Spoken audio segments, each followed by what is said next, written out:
day it was for that team, for the players, for the coaches, for the fans, for me, for people in the media. Someone like me who's been there for 26 seasons, who's learned a lot over the years of how to be a professional, how to operate, how to make things work. That Sunday yesterday is going to go down as one of my top memories in terms of being a reporter, being a part of the Bills season, being a part of what goes on a regular basis there. And when you walk away from a game like that, one of the things that you'll always remember is kind of how it went, right? We've known for a long time this game was coming. Ever since the Bills announced that they would be building a new stadium, there was going to always be a last game at Highmark Stadium. And I know fans, for the most part, dreamed about what that game would be like, how special it could be. And of course, the dream for most Bills fans pretty much landed in the same spot. The Bills would be hosting the AFC Championship. They'd be facing the hated Chiefs and Patrick Mahomes. Josh Allen would finally win, finally get over the hump, and go to a Super Bowl as the team says goodbye to the stadium that has hosted so many other AFC champions, so many Hall of Famers before. Well, it didn't work out that way, did it? The Chiefs didn't even come close to holding up their end of the bargain this year. And the Bills kind of flailed a little bit here and there mid-season, never really were in that position to where they could be hosting that championship game. And I know it's still possible. There's still a world where the Bills and Chargers end up in the AFC Championship and the Bills do get one more game at Highmark Stadium. But on BCal Nightly last night, Caleb Carr brought it up. At this point, if you're a Bills fan, do you even want to have another game? I'm sure, look, having another game would mean the Bills are not only in the AFC Championship, but also hosting it and also against a team that I think most of us think Buffalo would probably beat fairly handily because the Chargers' offensive line situation is an utter disaster right now. But as perfect as that game was yesterday, why try and add on to it? Why, separate of the football part of it, hope that the Bills can have a different goodbye? Because that thing yesterday was right in so many different ways. From the way the players handled it, the coaches handled it, Sean McDermott, as has been usual of late, said all the right things when it came to the final game of that stadium. And I want to give the team a ton of credit too. Again, this is something that has been known for quite a while. The Bills organization has known that there would be a last game of that stadium sometime this year. They hoped it would be later on in January, but whatever. They knew it was coming this year. So there were many opportunities to plan all kinds of ceremonies. And they really could have gone big with remembrances every time out, extravagant half-hour-long ceremony with tons of fireworks and bringing back every single person who played for the team. But instead, what they did, they had a really nice pregame flyover. Not anything unusual that what the Bills haven't done before. It was helicopters. Sometimes it's planes. Either way, it's cool. They did your usual leading the charge with, this time, Thurman Thomas and Steve Tasker. Tasker wearing a wild Paul Bunyan-esque winter hat. But it was fun. It was two good choices for that. Some people wondered if maybe they get Mar Levy to do the where else would you rather be, drop him in on some video. That didn't happen. Would have been cool. But it was fine.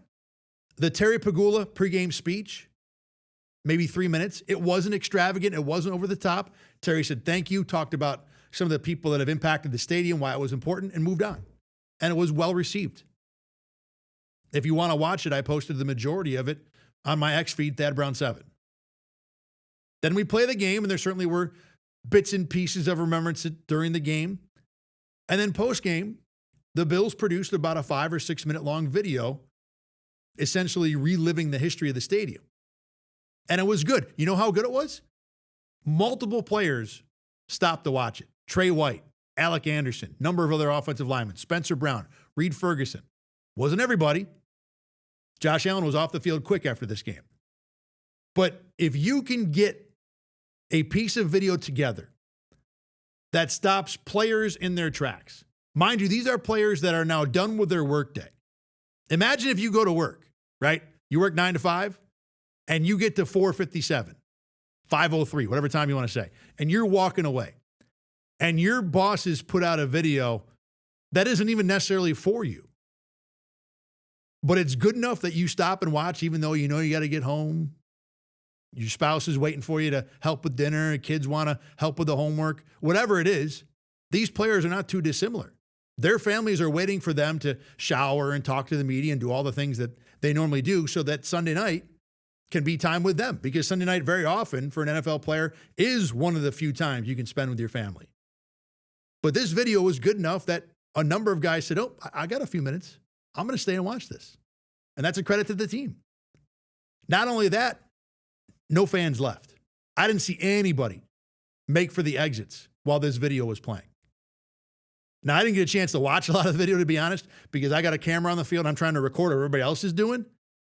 But if the fans are staying, if the players are staying, then you probably did a good job with the video. Following the video, the Bills played a couple songs. It was the Proud to Be an American song, and then What a Wonderful World by Louis Armstrong. What a wonderful world, let me tell you.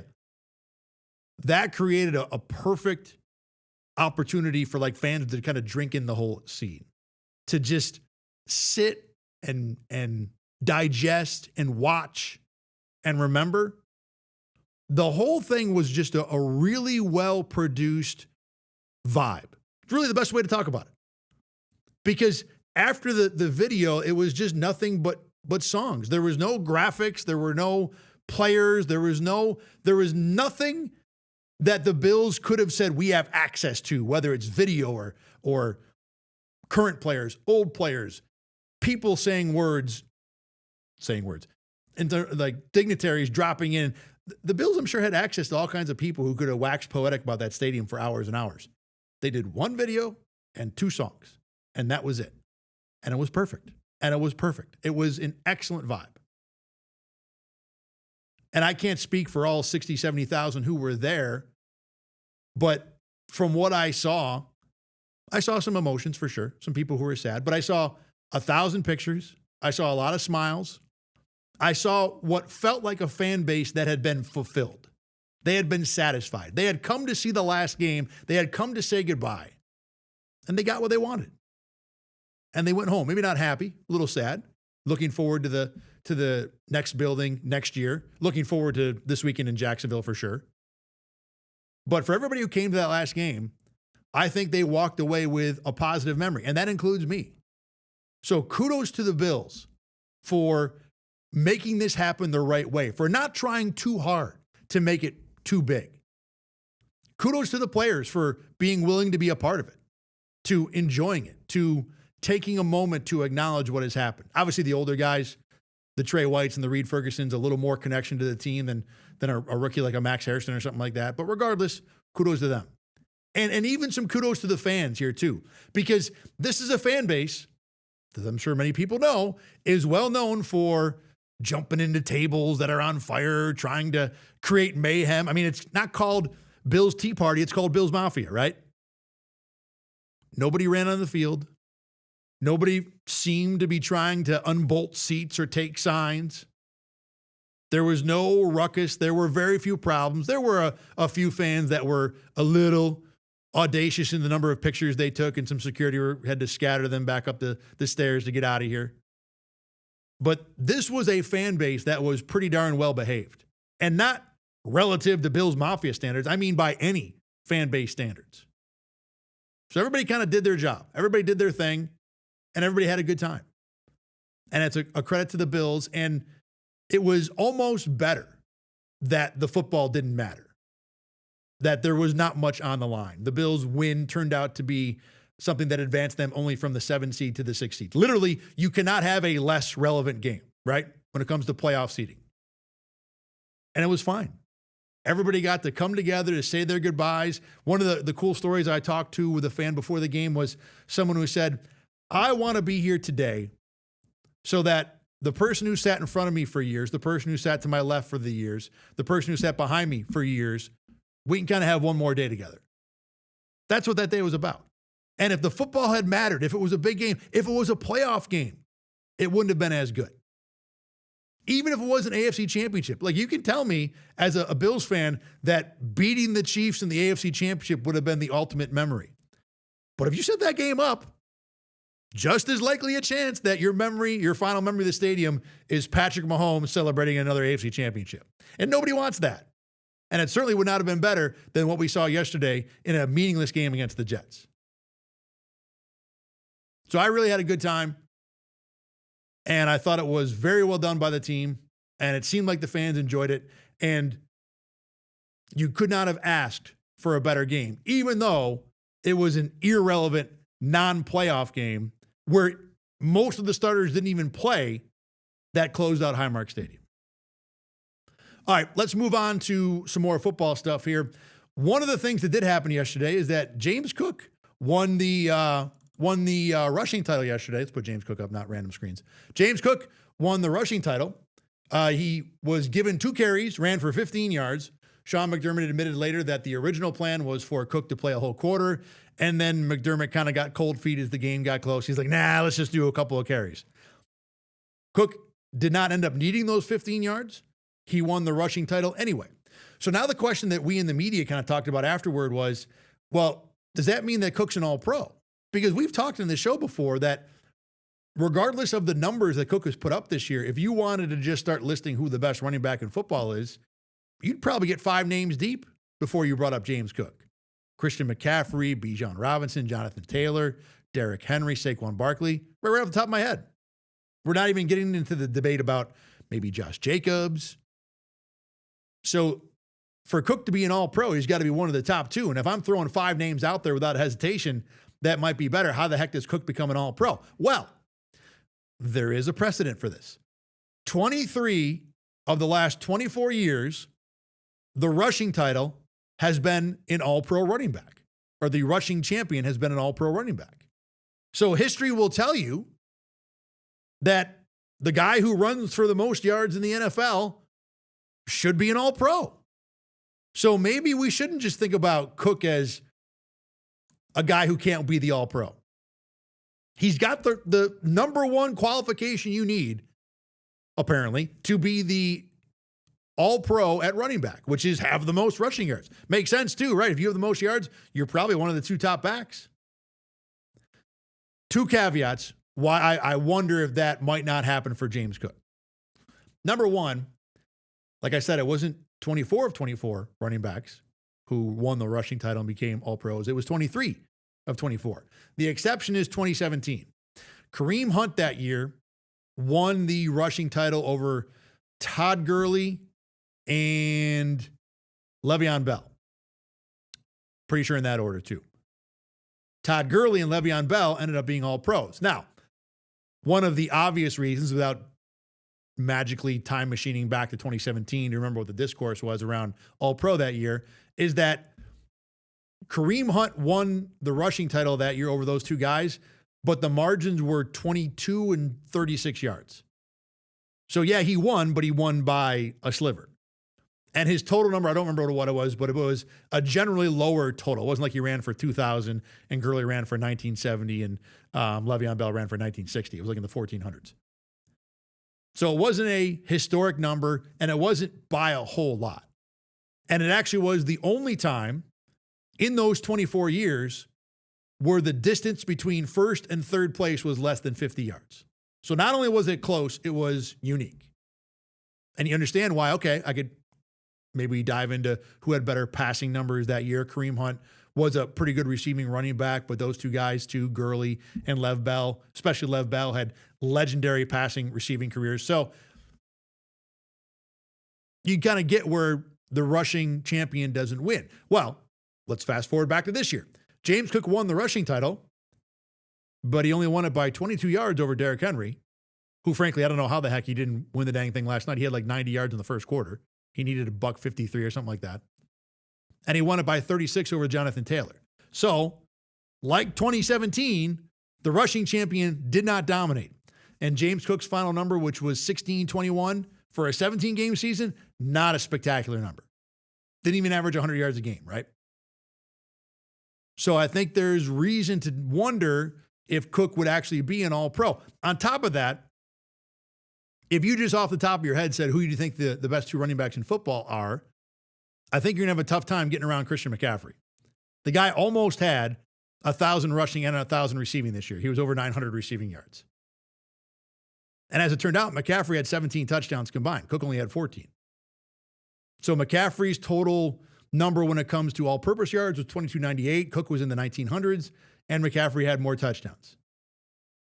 And McCaffrey, even though he didn't play for a division winner, played for a team who won more games. So I think it's a tough argument, at least statistically, to say that James Cook deserves to be an all-pro over Christian McCaffrey. So let's say McCaffrey's probably got one spot. So then the other spot comes down to whoever's left. Cook and Henry and Taylor, the three guys who are 1, 2, 3 in the rushing title, I would give the edge to Cook there. I think Henry and Taylor, their seasons have not been consistent enough or as consistent as Cook to where I would think that they were the better choices to be all pro. Taylor had a great start to the season. And granted, what's happened late in the year is not necessarily his fault, with Daniel Jones getting hurt and the Colts season in general cratering, but it didn't help his case. Henry, 200 whatever yards against the Bills, then seemed to go away for 2 months. Then suddenly in the last 2 weeks ran for 350 yards. I know he had other good games in the middle of that. He also had 2 games with killer fumbles, one of them being obviously the opener against the Bills. Not that Cook has been a great fumbler. Cook has had the most fumbles per touch by any running back so far this year. But regardless, Cook has more yards than Henry does, has been more consistent, so the fumble thing kind of negates. I would give Cook the edge over Henry and Jonathan Taylor. Bijan's a tougher one. He wasn't quite Christian McCaffrey, but he actually, you know what? I said McCaffrey had 2298. It was Cook who had 2298, and McCaffrey had a little less than that. He was in the 2100s. Regardless, both guys had multiple hundreds of all-purpose yards more than Cook. And Bijan darn near broke the all-time record for all-purpose yards. So while Cook does have the rushing title, and 23 of the last 24 years, that's been good enough to earn an all-pro spot, I kind of think this year it's going to end up being CMC and Bijan. I'd be okay with Cook. CMC and Cook, I think, would be good choices. And yeah, Cook obviously has Josh Allen, and people might say, well, look at that great quarterback he got. That probably helped open things up for him. It might be true, but people who have known and really watched James Cook know that he is very much a part of how this run game works. So I don't think the Josh Allen part of it's going to hurt him. Although, if you're going Josh Allen versus Michael Penix / Kirk Cousins, the Cook numbers start to look a little less impressive. I do think, bottom line, it's going to be an uphill swim for Cook to land an all-pro spot, even though he was the rushing leader this year. All right, we're going to take a quick break. We'll be right back in a minute here. When we get back, we'll talk about Matt Prater. Oh, that's going to be a problem. We'll talk about the Jaguars. Playoff game number 1 for the Bills on the way. You're watching the Endgame. I'm Thad Brown. We'll be back right after a break.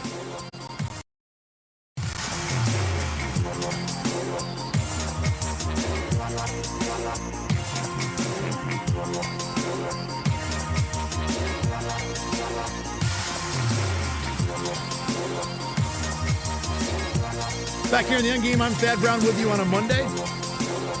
Not sure if there'll be a show on Thursday. We're working on that. A lot of stuff to work through this week in terms of playoff plans, what we're doing for Bills, Jaguars, how we're covering this thing. So keep you updated as best you can. We will certainly try to have a show because, well, there's a big game on Sunday for the Bills that will certainly mandate a lot of discussion about it. We'll get to that in a second. The major piece of legit news that came out of the football yesterday, Bills and Jets. And real quick, I like what I saw from Ray Davis, Ty Johnson. I think every time Ray Davis gets extended touches, you see a guy who you feel good about if the Bills absolutely had to put him into a game for more high leverage stuff. He's not as good as James Cook, but you could do way worse for your backup running back. Ty Johnson continues to make plays. I like what I saw from Dalton Kincaid, granted against literally maybe the worst pass defense in the history of football. But regardless, the guy looked healthy, and that's an improvement for him. So you win 35-8. I know that, look, the Jets are bad to begin with, and they were on like second and third teamers for the most part. I didn't recognize hardly anybody that played for that team yesterday, either side of the ball. So take a big, giant grain of salt with what you saw from the Bills against the Jets, but it was good stuff. So the actual piece of news, the relevant piece of news, was that kicker Matt Prater got hurt in this game. It was the same right quad injury that he had been dealing with. And this is a big, big problem for the Bills. Whether it was a setback or whether they brought him back too soon, it has already been, or let me rephrase that. You saw the struggle that it was for the Bills to try and find another replacement kicker. Remember, Matt Prater is the fill-in for Tyler Bass.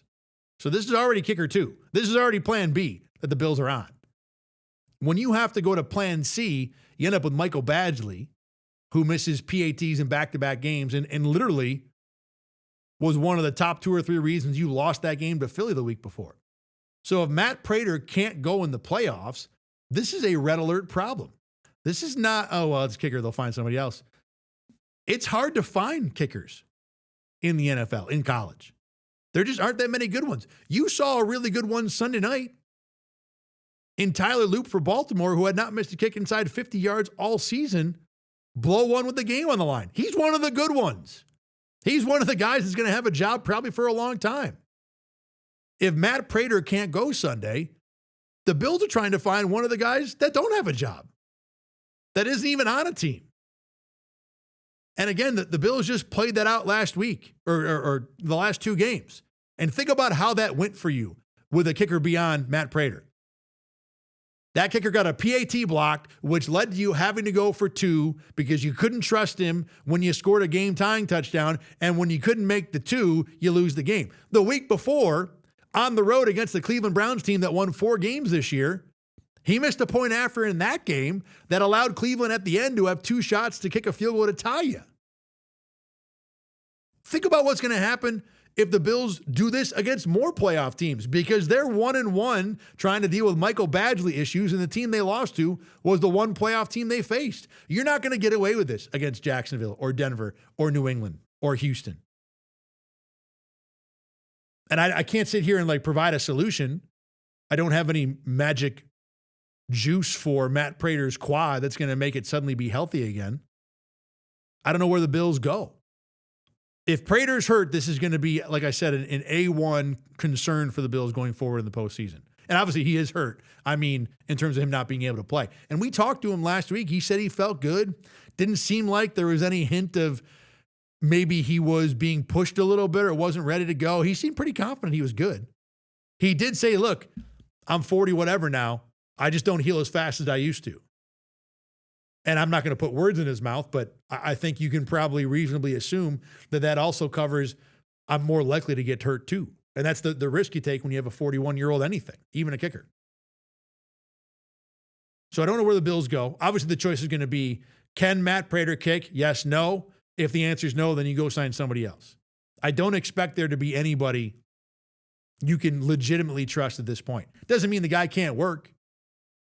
Really, we're asking a kicker to come in and make 2 or 3 kicks. That could happen.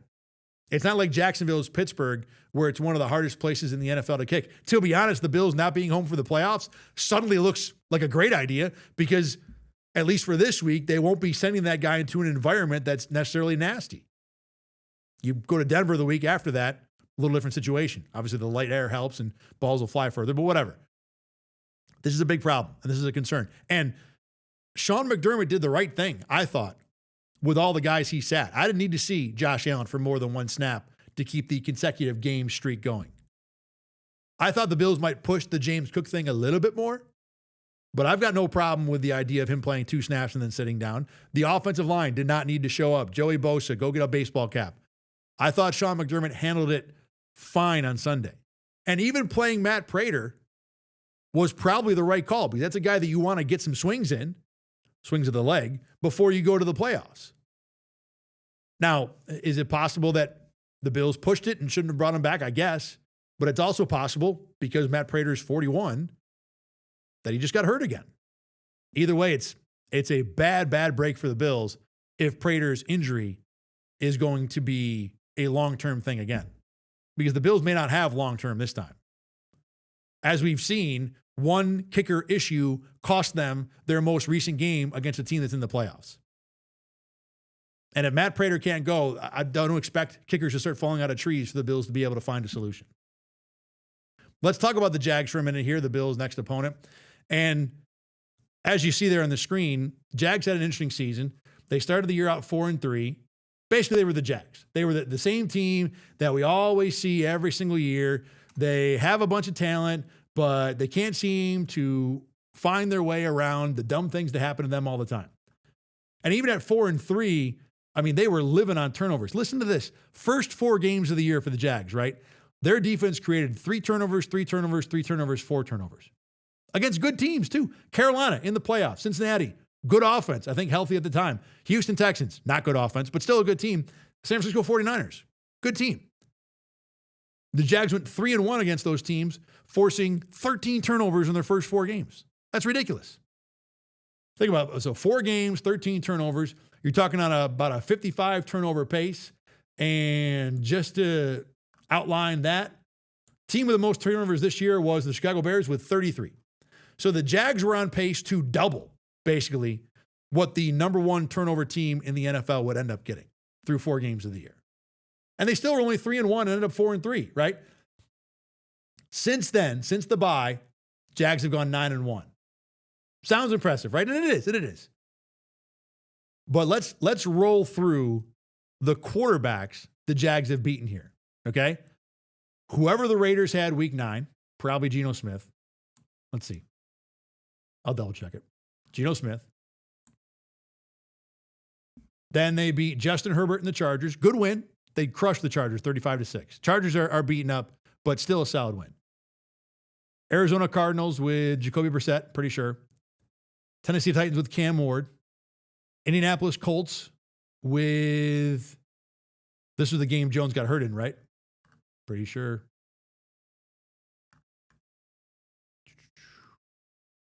Yeah. Daniel Jones played not much of that game. So mostly Riley Leonard. The Jets with Brady Cook. The Broncos with, now that's the good win. That's the win that made me sit up and take notice of the Jags. You go to Denver, you put 34 on the Broncos defense. That's a nice win. But it was still just Bo Nix. And Bo Nix even had 344 yards, or at least the Broncos as a team had 344 yards passing that game. And then it was a game with Phillip Rivers and the Colts, and then it was Cam Ward for like 2 seconds yesterday. So it's not like the Jags are running through Pat Mahomes and Matt Stafford and Jalen Hurts or Josh Allen. So there's reason to doubt this team. And the other thing that kind of gets me spinning when it comes to the Jaguars analysis is you look at the offensive pieces on this Jags team. And you've got Travis Etienne and Travis Hunter and Brian Thomas Jr. All these guys are recent first-round picks. All these guys, in theory, have elite ceilings. And not one of them has come anywhere close, consistently at least, to reaching that ceiling. Etienne had some moments. Brian Thomas Jr. had a great rookie year, not so good as a sophomore year. And they're all being fed by the ultimate high-ceiling draft pick in Trevor Lawrence, who, like the other 3 guys, has never really come close to realizing his potential.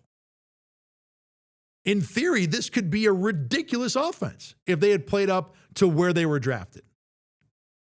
Now, the funny thing is, the guys who really seem to make this offense go are the other 2 receivers, Parker Washington and Jacoby Myers. Jacoby Myers comes over the trade deadline, plays 9 games with the Jags.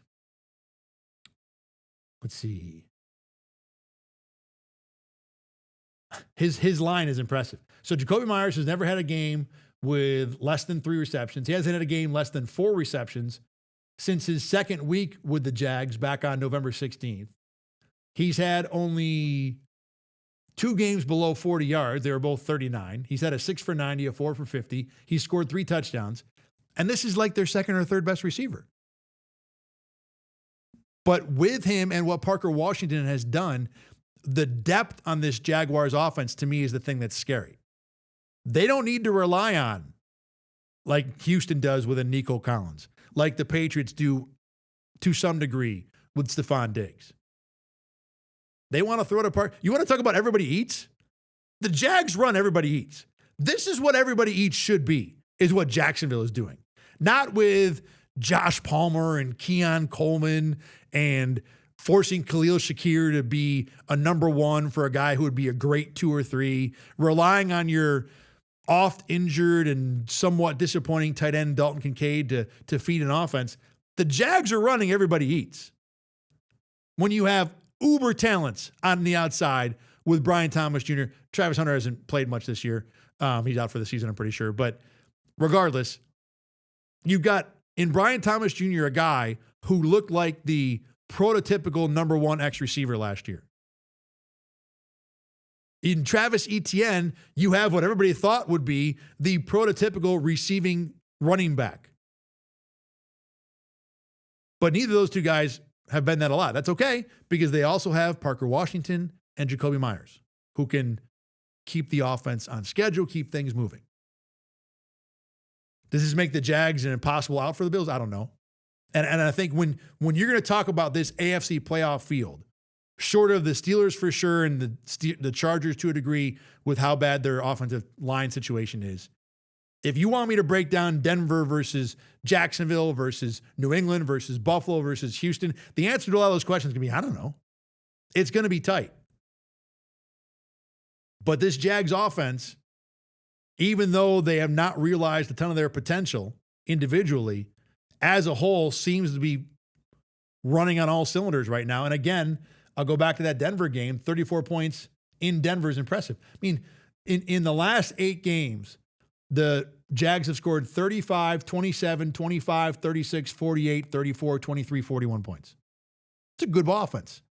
I don't care what teams you're playing in there. Chargers have a decent defense. Put 29 on Houston in a loss. So the Jags have been scoring points. And then defensively, their pass defense isn't great, but they have maybe the best run defense in the NFL right now, which is not what the Bills want to hear. We'll see if Buffalo can generate anything through the passing game if they need to. I will say that last year, the Bills in the first 2 rounds of the playoffs played the Broncos and then the Ravens. They were 1-2 in rush defense last year. And the Bills, against both of them, had a better rushing day in the playoffs than any other team had against either the Broncos or the Ravens all year. So the Bills are not above when it comes to good on good winning with their run game. They did it in 2 playoff games last year. So I'm very fascinated to see how this one's going to kind of shake out, because I was not a fan of the Jags most of the season. I thought me and Caleb Carr did a show on BKL Nightly during the Bills bye week where we kind of looked at current playoff teams and talked about which one was real, which one wasn't. And I thought the Jags would miss the playoffs. I was wrong on that. I probably was looking right because they were based on so many, the early season success was based on so much turnovers. But they have certainly found something with Parker Washington in the lineup more often, with the trade of Jacoby Myers. It has made the offense much more functional and much more dangerous, and something that will be a priority for the Bills to deal with. As good as the Jags' run defense is, I think the number one thing Jacksonville does well is score points. The Bills' defense has been better. And one of the things we talked about on BKL Nightly yesterday is that, yeah, the Jags might have a deep passing game in terms of the number of receivers they can spread the ball out to. But what the Bills have in their secondary really might match up pretty well with this. Because if you put any of the Bills defenders, even Christian Benford, one-on-one with like a Jamar Chase or a Nico Collins, I'm probably putting my money on the receiver. And that's no knock on Christian Benford. I think if you do great on great, wide receiver versus DB, just the way the rules are set up, it's going to favor the receiver.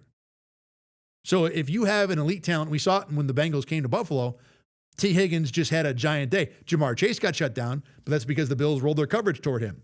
The other guy who was left by himself just scored and caught balls and 8 and 8 and 8 all day. That receiver causes the Bills a problem. The Jags don't have that. Like we said, they have guys who could be elite. They're not playing like they're elite. They have a deep and varied group of receiving options. Even their tight ends, Brenton Strange, is pretty solid. But the Bills have what looks like a secondary that has depth to it, especially among the starters. Jordan Poyer playing fantastic for 34 years old.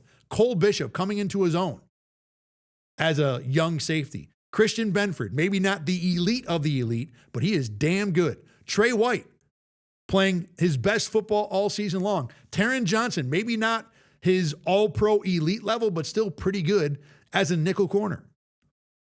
So the Bills have guys to say across the board, you want to try and just assume someone's going to be open? We might shut everybody down if you don't have an elite talent.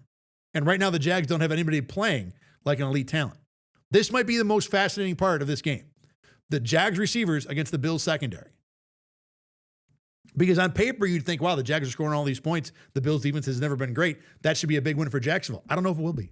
All right, we're going to take another break. When we come back, Rachel Liebert will join me. We'll do You See This, as we always do on a Monday. And I want to talk about the playoff format, too. People are all mad about the Panthers and the Steelers hosting a playoff game. I don't have much of a problem with that. I'll explain why after a break. This is Rochester First, the kids, all the cool ones. They call it Rock One. We're going to be back right after a break.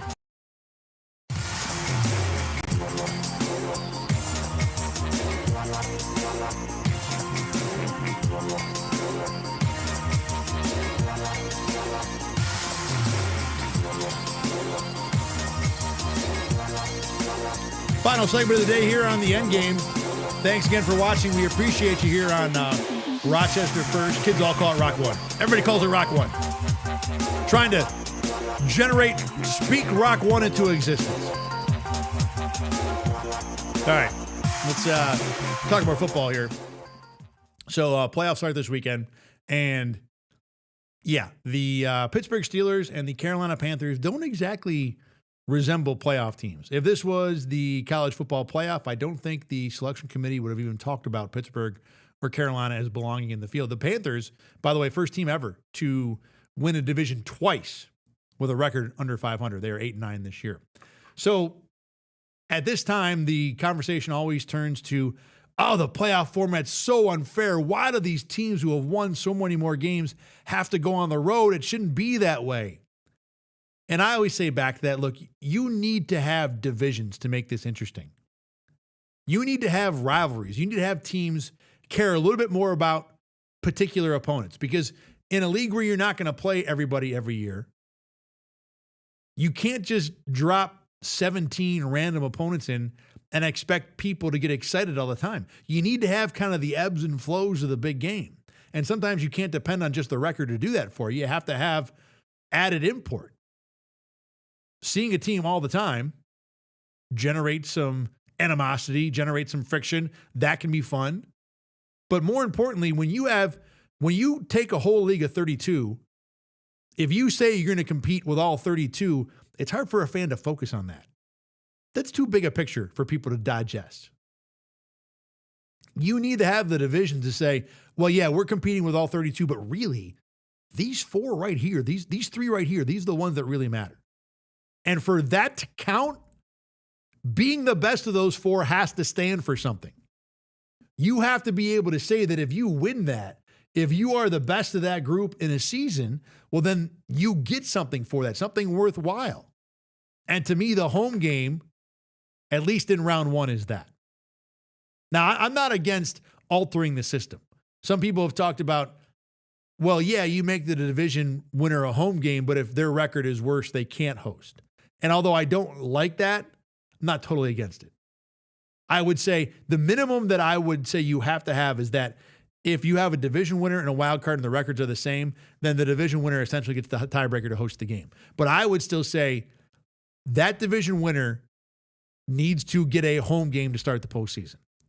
Now, if you want to flip it after that to where a team with a better record can host the next game, I'd be fine. I'd be cool with that. You've given your division winner the carrot, the thing that they've earned, which is a home playoff game to start the postseason. After that, let's say that Pittsburgh knocks off Houston and gets on to round two, and they would play, I'd have to really create a scenario here. Let's say that the 6 and 7 seeds both win, right? The Bills and the Chargers both win. So now you'd have Buffalo going to Pittsburgh because Pittsburgh's the 4 seed. Well, at that point, I would be fine with Pittsburgh got their home game, got their thing that they earned from being the division champion. Now that the Bills had 13, 12 wins, and Pittsburgh only had 9 or 10, now the Bills get to host the next round. And now you just do it straight up by record. The 1 seed would still be the 1 seed because you got to have the best record to have that anyway. But if you wanted to flip it after that to the team with the better record is more likely to host, then I'd be cool at that point. But divisions need to matter. To allow fans to focus on one group of teams that are the most important, that are the focus. And for that to matter, you got to have a reward for that. And to me, the reward has to be hosting at least one playoff game. So I have no problem with Pittsburgh and Carolina hosting this week. And for the teams that do, look, if you're the Texans who are mad about going on the road, win more games. Because if you win your division, you got to worry about that. If you're the Rams, and bad example because the NFC West was ridiculous this year, but still, if you're the Rams, don't blow stupid games to the Atlanta Falcons. Don't blow 16-point leads to the Seahawks. And then you wouldn't have to be on the road this week. So I do think that I'm fine with the playoff format as is. I don't need to change at all because if you're an 8-9 home team in the playoffs, you're probably going to get exposed pretty quick. It's not like we're even anticipating the Panthers to make a run to the Super Bowl. The Rams are probably going to have to pound them. They just have to go on 2 long plane fights to do it. But those divisions have to matter. And for that to happen, you have to give out the home playoff game to start. All right, as always, it's time to bring in Rachel Liebert for another edition of You See This? Cool things, wild things that happened over the weekend in sports. And Rachel right now has like one dial for who You See This is, but it's an important dial. I only did it one other time. Well, okay. It feels like it's more than one. No, it was just one. We talk about it a lot, though. We do, but it was just one. Okay. Go ahead, Rachel. You see this. What are we doing this week? We're going to talk about Myles Garrett again. Finally broke the sack record. It feels like he's been on the verge of breaking it for the last 4 or 5 weeks. And he finally did it against Joe Burrow. About 5 minutes left in the fourth quarter, got the sack. People are kind of saying, did Joe Burrow go down on purpose? Did Joe Burrow make it easy for Myles Garrett? Regardless, Myles Garrett got the sack record. Obviously, the game, not obviously, but the game did stop a little bit. Browns fans celebrated, came onto the field. Not fully onto the field. Did they run on the field for that? Not fully onto the field, but they were on the field as far as crossing the sideline goes. And Myles Garrett had his moment. They lifted him up, which is kind of impressive. You know, this huge guy they're lifting up. But after the game, Cincinnati was not very pleased with how it all went down.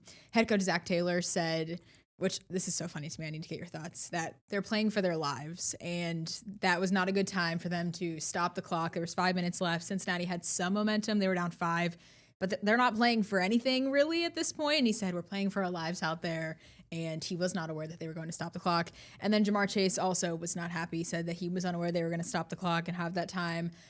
Said, you know, it's not like they stopped the clock for me if I had my 10th catch of the game. In the future, if I get any records, then they definitely need to stop the clock. Like, I'm just saying, didn't seem too pleased about it. But I just think, my opinion, I mean, this is NFL history. It was a cool moment. It was not a game where either team had really anything at stake. I mean, it was just both these teams are obviously not in the playoffs. So for them to say, you know, we're playing for our lives out there and you're taking away the momentum, I think that's a little bit dramatic for the moment of it being the final game of the season and just letting someone who deserves their moment have like a moment. It didn't take 10 minutes. It was like a 3-minute ordeal. So I want to know your thoughts. I think dramatic is a good word for it because it is 100% dramatic. Mm-hmm. Now, Zach Taylor is not wrong that they're like lives is dramatic. Careers is not. There are probably guys on that field who need to put film out there who might need 1 or 2 more plays to have a job next year. Now, maybe, I mean, at this point, most of these guys have had 500 to 700 plays. Yeah. I think if you've proved you deserve to be in the NFL, you've probably done it already. Yeah. The one thing I will say, the Browns could have easily been like, oh, let me give Zach Taylor a call. Hey, by the way, we'd like to do this if Myles Garrett gets a sack. Would it be cool? Mm-hmm. Or even if they want to say, hey, we're going to do this, whether you think it's cool or not, but just FYI, this is going to happen. Mm-hmm. The Browns should have done that because that would have been easy as, oh, what's Zach Taylor's phone number? Oh, we'll give him a call. So the Browns screwed that up. Yeah. But have some perspective. This is a big deal. You're in the NFL. You know, you're in this guy's division. You know how good he is. You know how people talk about him. You know what kind of talent he has and why it was important. And yeah, I will say that if Cincinnati's playing for a playoff spot there, then I'd be totally on the Bengals side. Yeah.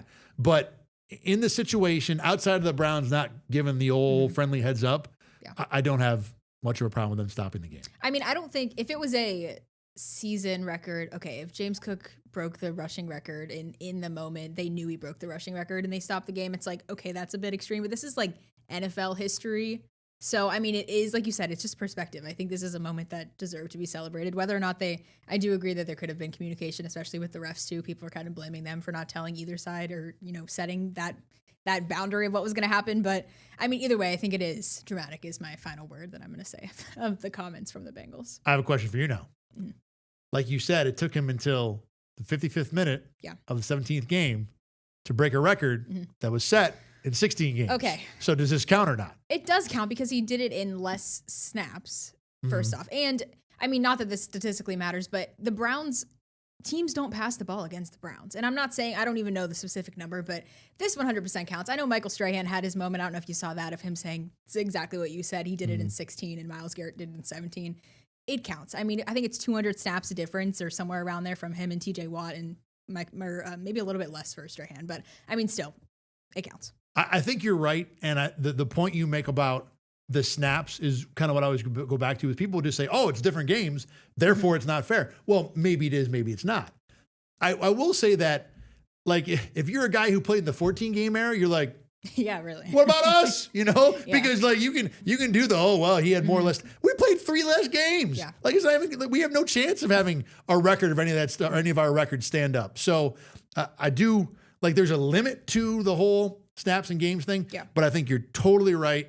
16 versus 17. It shouldn't matter. Yeah, it's not a big difference either way. One game isn't. Well, it can be. It can be, but the point is that just because the games are different does not mean the opportunity is different. Exactly. Which is why you would put an asterisk on it. All right, the one I want to talk about is the Ravens and Steelers game from last night, and I'm sure a lot of people watched it.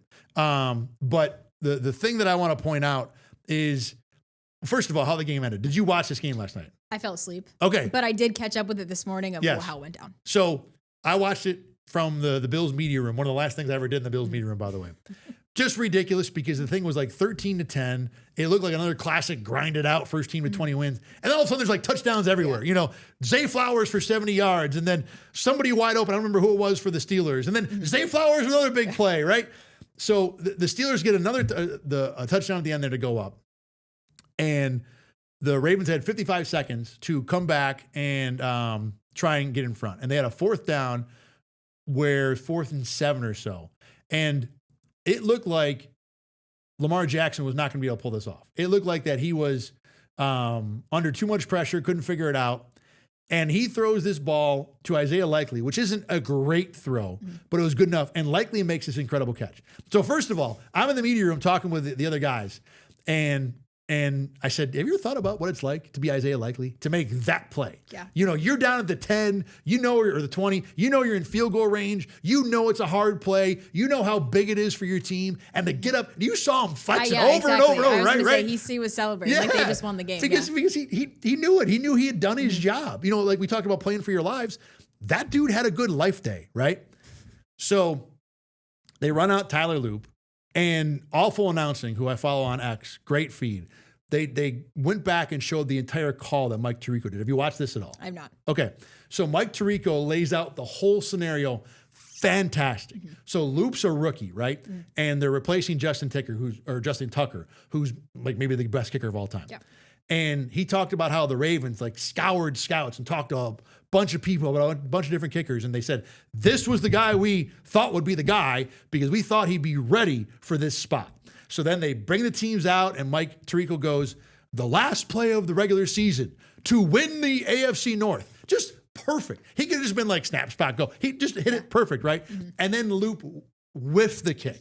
Absolutely blows it.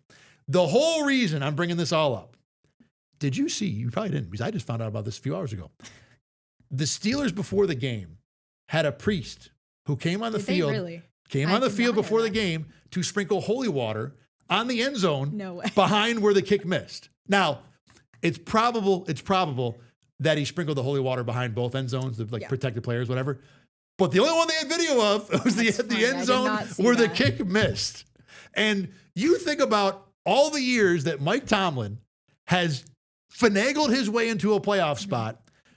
We've kind of joked about that he must have like juju magic or whatever. He apparently has the Almighty on his side. They got to take that Exactly. priest Yes. with them for as far as they can. Well, go. no. See, that's the thing. The priest doesn't go to the playoffs. That's how it works for Pittsburgh. They lose the first round game. You're right. So- but they need him. Is what I'm saying. The whole Maybe the story. priest is- Yes, they. Well, They I mean, you'd think they would have thought of that by now, right? That, I mean, is this? I want to know. Is this something a priest always does, or is this like a one-time It's- thing? I need to know. see, this is the problem with social media now is that they can show a piece Yeah. of video and just be like, "Oh, look, a priest did Yeah. this," and you may not know that maybe the NFL employs a priest for all 250, 272 games, whatever it is, That's and they true. go to every one.